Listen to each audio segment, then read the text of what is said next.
मेथीची भाजी खाऊन जर कंटाळा आला असेल ना मंडळी, तर अशा पद्धतीने पराठे बनवून खायचे बघा.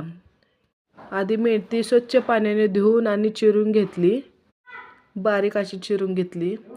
1 वाटी गव्हाचे पीठ, 1 वाटी बेसन, हळद, मीठ, जिरे, अद्रक लसूणची पेस्ट, चवीनुसार मीठ, हिरव्या मिरचीचे वाटण आणि चिरलेला मेथी टाकून मिक्स करून घेतली.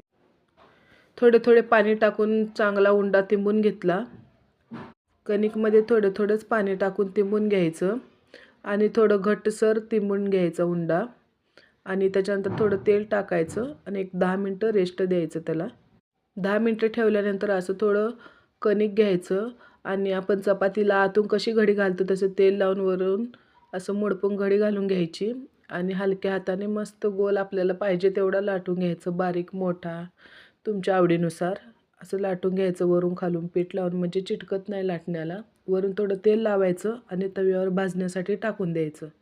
कढईने तेल सोडायचं आणि मस्त बघा असा लाल रंग खरपूस होईपर्यंत तुम्ही तुमच्या चवीनुसार तूपसुद्धा टाकू शकता. याच्यावर मी तूप टाकलेलं आहे आणि बघा असं लाल मस्त खरपूस भाजून घ्यायचा. तुमच्या आवडीनुसार तुम्ही वरून बटरसुद्धा टाकू शकता. असं बटर लावून मस्त भाजून घ्यायचा. दह्यासोबत एन्जॉय करायचं. धन्यवाद.